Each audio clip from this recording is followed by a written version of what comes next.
20 Questions with Minnie Mouse is an absolute joy. The attention to detail is fabulous. The questions are really great. I absolutely adored this.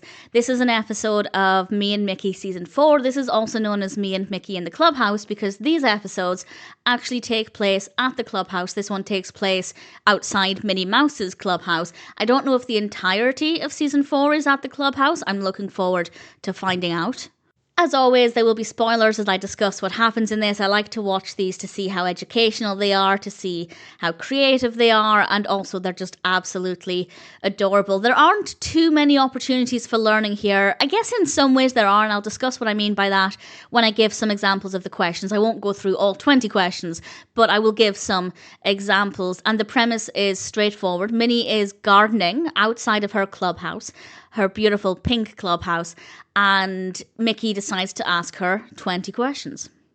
And there are some really great things about this. First of all, we see the numbers on screen, 1 to 20 with each question, and anything that encourages counting is brilliant. Even if 1 to 20 is maybe too great for some viewers, they can build on it. They can get to grips with 1 to 5, 1 to 10, 1 to 20. It's something they can come back to, and as their abilities grow, they'll be able to recognize the numbers 1 to 20 more and more, and I think that worked really well. We see the numbers on screen in a beautiful visual. We also have a lot of visuals to highlight what Minnie is saying. There is the cutest animation, or I guess illustration, it's a still image, of Cuckoo Loca at one point, which was the cutest thing ever. And it's really engaging. The images look great. The colours are quite soft and gentle, which definitely works well with, obviously, the main animation of Mickey and Minnie and the clubhouse being quite bright and bold. So those softer colours really make it look a little bit different. I think that was a really good idea.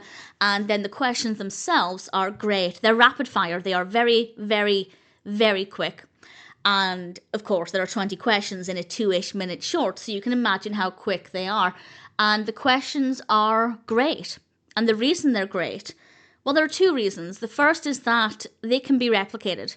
Somebody watching this at home with a child or a viewer in general can ask the viewer the question. For example, a parent could ask the child the same questions just to start a conversation. Some of them are quite straightforward, such as what is your favourite season, and some of them are maybe a little bit more detailed. Some of them are perhaps a bit more specific to Minnie, such as does she prefer buttons or bows? But you can still ask somebody that. It may not be as relevant if they don't wear buttons, or, well, I assume most people wear buttons, but if they don't wear bows, you can still ask the question, but some of them are more general, like which is your favourite season. And the second reason I love it is that we do have some opportunities for learning. For example, Minnie names the seasons.